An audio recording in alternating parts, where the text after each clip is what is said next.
प्रिय दिव्य आत्माओं, आपका हमारे YouTube चैनल में स्वागत है। कलयुग का साम्राज्य जब फैलना शुरू होता है तो कली का पहला कार्य होता है सनातन वैदिक धर्म में प्रहार करना, क्योंकि सनातन वैदिक धर्म में प्रहार किए बिना, सनातन वैदिक धर्म को नष्ट किए बिना कलयुग अपना पूर्ण विस्तार करने में कभी भी सफल नहीं हो सकता है।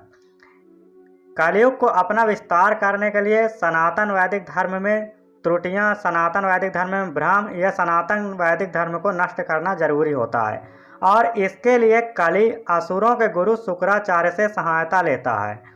असुरों के गुरु शुक्राचार्य अपने असुरों की सहायता से सनातन वैदिक धर्म के ज्ञान में भ्रम पैदा करना शुरू करते हैं और फिर अपने असुरों को ही मनुष्य रूप में भेजकर सनातन वैदिक धर्म पर पूरी शक्ति से प्रहार करते हैं, उस पर उंगली उठाते हैं और उसके ज्ञान को भ्रमित करते हैं। परंतु सृष्टि की रचना के आदि में ही ब्रह्मदेव ने तय किया था कि यदि सनातन वैदिक धर्म का पूर्णतः समापन हो जाए तो उस दिन प्रलय हो जाएगी और फिर सृष्टि नए से शुरू करनी पड़ेगी।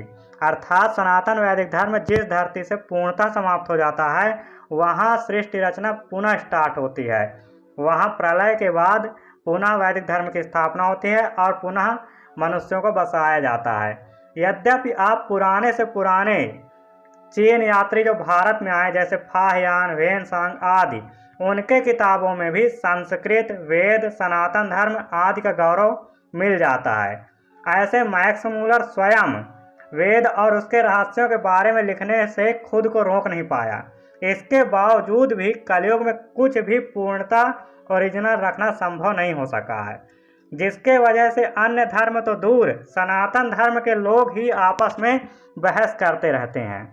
और इसी वजह से भगवान कल्कि का अवतार होता है ताकि पुनः संसार को अज्ञान और भ्रम से बाहर निकाला जा सके, सबको एक किया जा सके और उनको सत्य ज्ञान के रास्ते में ले जाया जा सके, सतयुग की स्थापना की जा सके और पुनः एक नई व्यवस्था लागू की जा सके।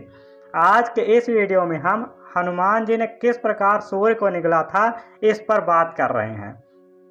जब जब भगवान का अवतार होता है तो उनके साथ उनका पारिकर या वॉलेंटियर या कुछ दिव्य आत्माएं भी धरती में जन्म लेती हैं और भगवान के कार्यों में सहयोग करती हैं।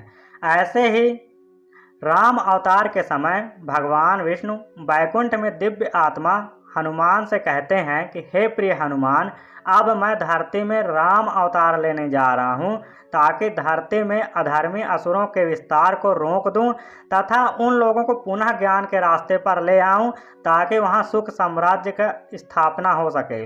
उन असुर अधर्मियों के पापों को स्वयं लक्ष्मी जी अपने ऊपर लेकर पूरे जीवन में दुख भोगने के लिए सीता अवतार ले रही हैं और मैं भी उन अधर्मी असुरों का उद्धार करने में सफल हो जाऊंगा।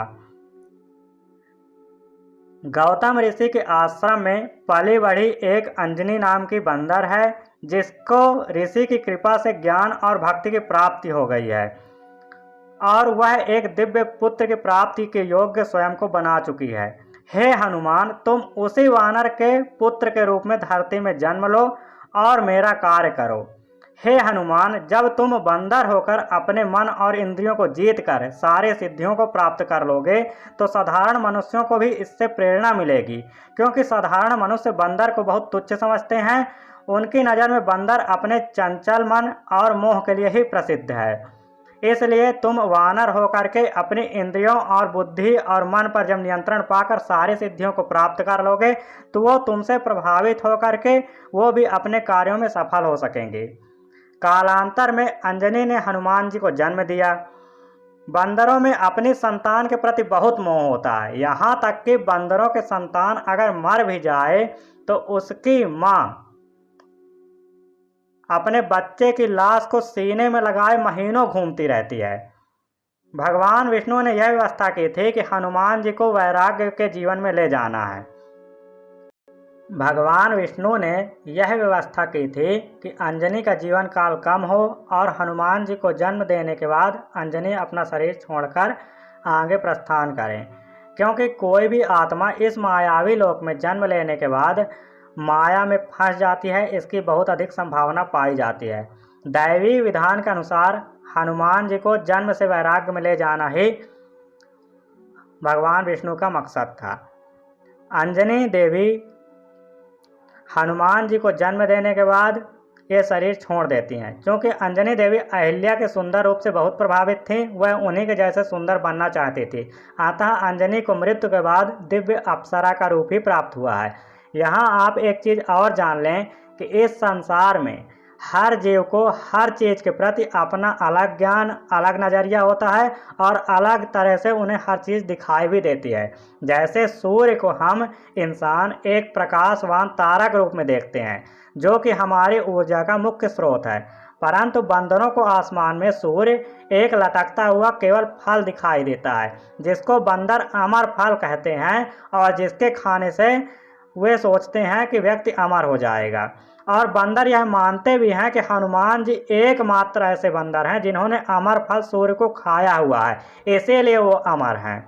सभी बंदरों की तरह हनुमान जी को भी सूर्य अमर फल आसमान में लटकते हुए दिखाई देते थे और सभी बंदरों की तरह हनुमान जी भी बहुत उछल कूद करते ताकि किसी तरह अमर फल को खाया जा सके। बड़े बड़े पर्वतों में चढ़ते और खूब उछल कूद करते और एक दिन हनुमान जी पर्वत से कूदते समय गिर गए, जिससे उनकी ठुड्डी में चोट भी लग गई और वो बेहोश हो गए। तब उन्हें ऋषि अंगिरा और भृगुवंशीय ऋषियों ने देखा। ऋषियों को इंद्र की कृपा से यह ज्ञात हो गया था कि हनुमान जी का जन्म विशेष प्रयोजन के लिए ही हुआ है, वो भगवान राम के कार्यों में सहयोग करने वाले हैं। उन्होंने हनुमान जी को चोट को ठीक किया और उसके बाद हनुमान जी को दिव्य ज्ञान देना प्रारंभ किया। उन्होंने हनुमान जी को कहा, हमारा यह शरीर ही ब्रह्मांड है और योग पद्धति से हम चक्रों का भेदन करके किसी भी दिव्य लोक में आ जा सकते हैं। देखो, इस जल में जो सूर्य की परछाई दिख रही है वो पकड़ में नहीं आती है, क्योंकि यह सूर्य की प्रतिबिंब है। ऐसे ही यह सूर्य भी तुम्हारा ही एक रिफ्लेक्शन है। इस संसार में जो कुछ भी है वह एक परमात्मा का रिफ्लेक्शन ही है और जब तुम इसे अपने अंदर प्राप्त कर लोगे तो तुम इसे बाहर भी प्राप्त कर सकोगे। पहले के ऋषि भी सामवेदी गायत्री का जप करके अनेकों प्रकार की सिद्धियां प्राप्त कर चुके हैं और इस तरह के अनेकों सूर्य बनाने में समर्थ भी हो चुके हैं। विश्वामित्र ऋषि ऐसे अनेकों सूर्य अपनी दिव्य योग शक्ति से बना सकते हैं और तुम अगर इस फल को अर्थात सूर्य नाम के अमर फल को जब योग धारणा से अपने अंदर प्राप्त कर लोगे तो बाहर भी प्राप्त कर लोगे। उन्होंने हनुमान जी को प्रकाश मार्ग अष्टांग योग की शिक्षा दी। हनुमान जी अपने लक्ष्य पर पूर्ण केंद्रित थे। उन्होंने तय किया था कि वो अमर फल सूर्य को खाकर ही मानेंगे। उन्होंने ऋषियों की बात मानकर अष्टांग योग का अभ्यास करना शुरू किया। योग के प्रारंभिक 5 अंग यम, नियम, आसन, प्राणायाम और प्रत्याहार में उन्होंने बहुत ही थोड़े समय में सिद्धियां प्राप्त कर ली। एक साधारण आत्मा पीछे के कई जन्मों के कर्म व संस्कार के वशभूत होती है। इस वजह से उसे सिद्धियां प्राप्त करने में बहुत समय लगता है और अनेकों जन्म लग जाते हैं। साधारण आत्मा को योग मार्ग में सफलता प्राप्त करने के लिए कई जन्म लग सकते हैं, परंतु हनुमान जी वैकुंठ से आए एक दिव्य आत्मा हैं और उन्हें अतिशीघ्र सफलता मिल गई। इसके बाद उन्होंने धारणा पर केंद्रित किया। धारणा में सब योगीगण अलग अलग धारणा किया करते हैं। कोई पर्वत की धारणा करता है, कोई आकाश की, कोई जल की, कोई अग्नि की, तो कोई अहम ब्रह्मास्मि आदि की धारणा करते हैं, परंतु हनुमान जी ने सूर्य पर ही धारणा की और दिव्य आत्मा होने की वजह से उन्हें कुछ ही दिनों में इसमें सिद्धि भी मिल गई। उनके अंदर पूरा ज्ञान प्रकट होने लग गया। जिस प्रकार ध्रुव ने धारणा योग शक्ति के दम पर भगवान विष्णु के चतुर्भुज स्वरूप को अपने अंदर प्रकट कर लिया था और अपने श्वास को रोकने से पूरे ब्रह्मांड के श्वास को रोक दी थी, वैसे ही हनुमान जी ने भी समाधि की ओर अग्रसर होकर धारणा शक्ति से दिव्य सूर्य को अपने अंदर प्रकट कर लिया और उन्होंने भी समाधि में जाने के पहले श्वास को रोक दिया, जिससे वायु को चलना भी रुक गया। हनुमान जी ने कहा, जो मेरे अंदर प्रकाशित हो रहा है वही वास्तविक अमर फल सूर्य है। मैंने इसको खा लिया है, अतः आकाश में बाहर कोई भी सूर्य अब नहीं हो सकता है। उन्होंने इस धारणा को प्रबल योग शक्ति से अपने अंदर समाहित करके कहा और उनके ऐसा कहते ही आसमान से सूर्य अदृश्य हो गया। इस पर देवताओं और ऋषियों ने कहा, अगर हनुमान जी ने यह धारणा कर ली कि वह ही सूर्य हैं, तो वास्तविक सूर्य की जगह अब हनुमान जी वहां पर शिफ्ट हो जाएंगे और हनुमान जी सूर्य की जगह प्रकाशित होने लगेंगे और इससे प्रकृति का सारा विधि विधान बिगड़ जाएगा। इसके बाद भगवान सूर्य स्वयं ही अपनी ईश्वरीय योग शक्ति से हनुमान जी के सामने अपने दिव्य ईश्वरीय रूप में प्रकट हुए। हनुमान जी ने उन्हें प्रणाम किया। भगवान इंद्र भी वहां प्रकट हुए। भगवान इंद्र ने उन्हें बतलाया कि हे हनुमान, सूर्य की धारणा सिद्ध होने पर व्यक्ति का शरीर वज्र का हो जाता है। साधारण योगी लोग भी सूर्य नमस्कार आदि का साधना करके अपने शरीर को वज्र का बनाने का प्रयास किया करते हैं और जिनको सूर्य की धारणा सिद्ध हो जाती है उनके ऊपर किसी भी अस्त्र शस्त्र का प्रभाव भी नहीं होता है। और दूसरी बात यह है कि सूर्य ही हमारी ऊर्जा का मुख्य स्रोत है।